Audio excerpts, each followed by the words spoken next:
What is up, my Pika crew? This is ThePikaWu, and welcome to another X and Y Wi-Fi battle. This one's going to be against a guy called LeBron Dwayne 63. Be sure to check him out after the match. A link will be in the description below. He does do Wi-Fi battles as well as other Pokemon related stuff, so if you're interested, be sure to stop by his channel and support him by subscribing.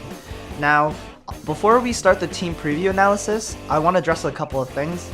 The first thing I want to address is that I do have a Facebook page as well as a Twitter account, and I do post updates and extra material on those websites. I also post these Wi-Fi battles earlier on Facebook and Twitter, and you guys can watch them before I actually upload it on YouTube. So if you want to see some more ThePikaWu content as well as these Wi-Fi battles earlier, be sure to like my Facebook page and follow me on Twitter. Both of the links will be in the description below. So another thing I want to address is that some people have noticed that my narration is a little more formal and less casual. I think this is mostly because I'm still kind of rusty in narrating, since I haven't been doing so in around 3 or so months. But I am going to try to loosen up in this narration, but keep in mind my whole intent of these videos are to be more analytical and educational, so that me and you guys can both learn from these videos. That being said, I am going to be a little more organized in these commentaries, especially in the team preview analysis.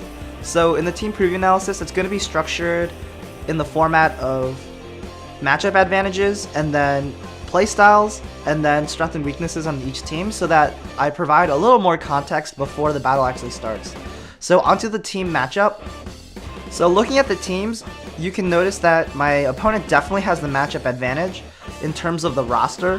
He's got a lot of strong Pokemon, Latios, Manaphy. He's got a pretty solid team with not really any huge weaknesses, maybe a little bit in electric, but I don't really have a really strong electric Pokemon to take advantage of that weakness.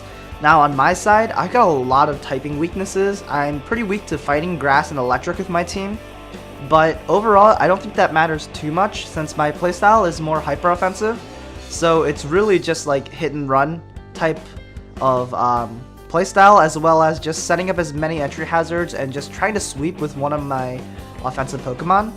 Now on his playstyle, he's more of a bulky offense team because he's got a lot of bulky Pokemon like Manaphy, Aegislash, and Mega Mawile. Now the biggest threats to my team is definitely going to be that Aegislash and that Mega Mawile, so I need to be careful against those two Pokemon when playing. And Pokemon that I want to keep healthy are definitely my Greninja, Alakazam, and Mineshaw, because they're probably the Pokemon that can hit the hardest against his team. So overall, you know, he has the team advantage, but if I play a solid match, I should be able to do well against my opponent. So yeah, I hope you guys enjoy.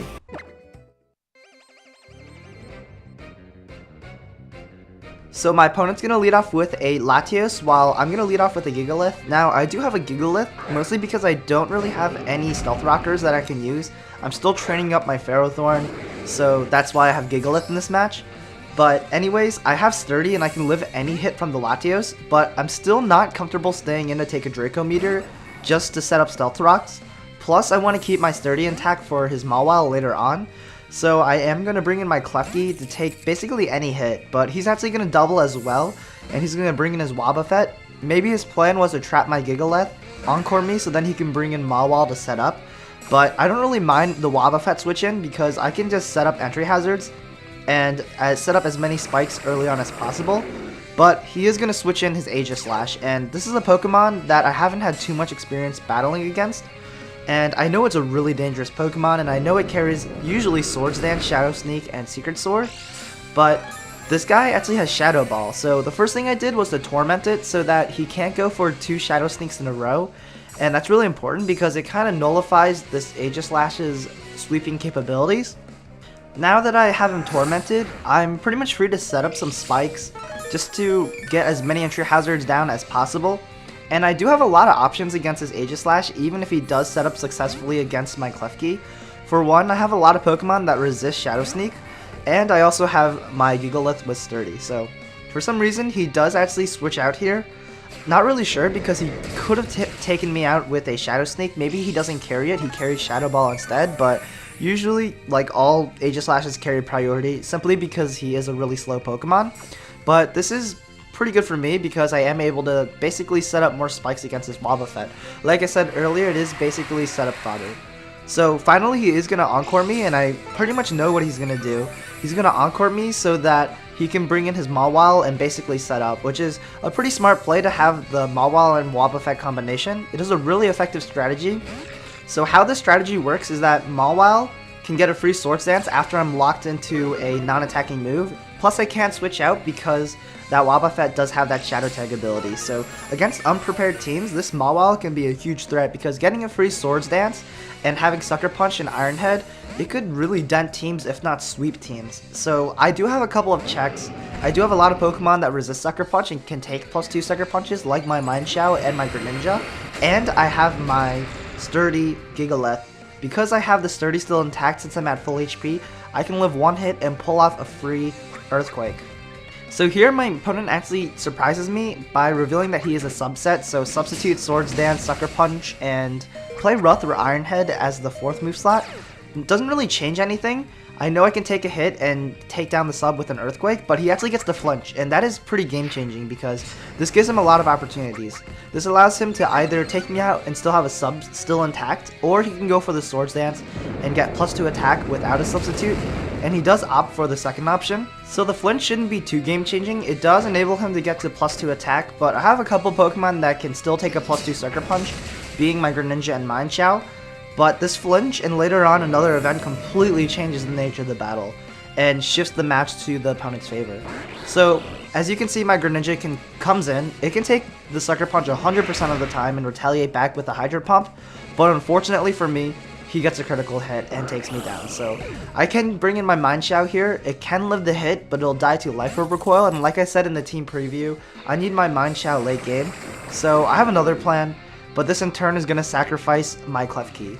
And basically what this means is I lose my only Latios counter, but I have to, and I really have no choice at this point. So I go for the Torment. This means that he can't go for 2 moves in a row, so he can't go for 2 Sucker Punches, so I am going to bring in my Diggersby.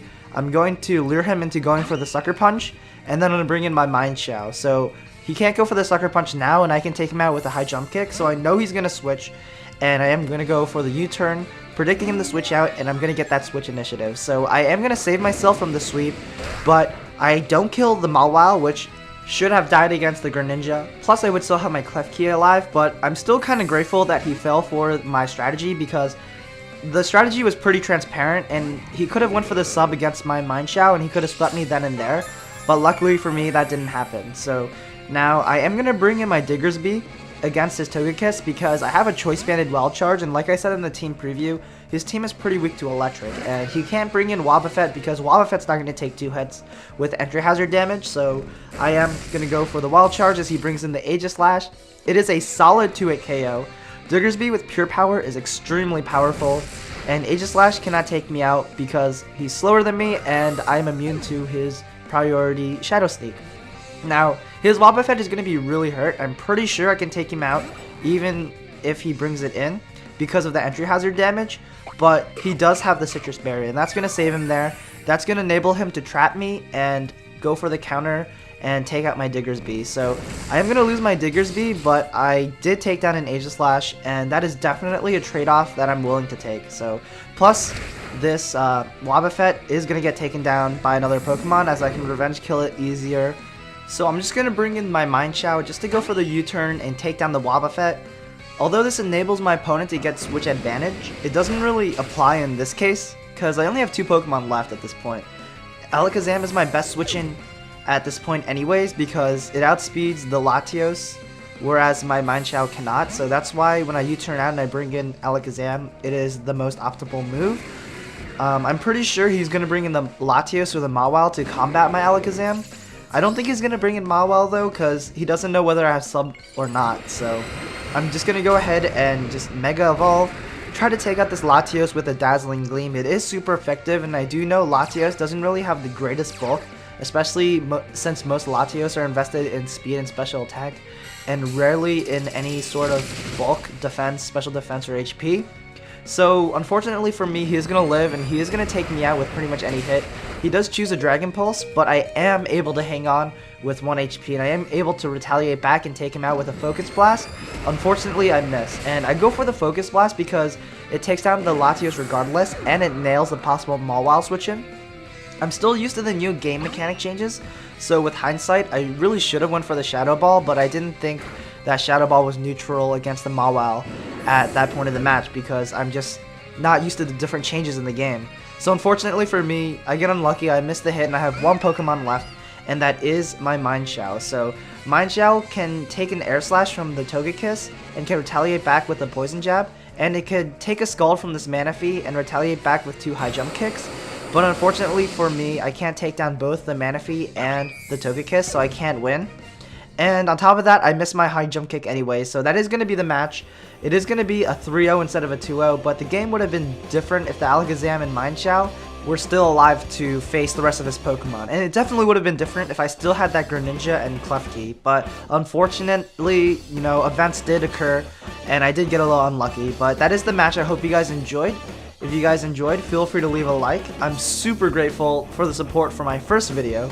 You guys got me over 3,000 likes, so that was really impressive, and I really thank you guys so much for that. And lastly, shout out to Vaporeon1 for the Diggersby, Mienshao, and Gigalith, LB Frost78 for the Alakazam, Sander Von Herd for the Klefki, and Super Fun Time for the Greninja. So, hope you guys enjoyed the battle, and stay tuned for the question of the day.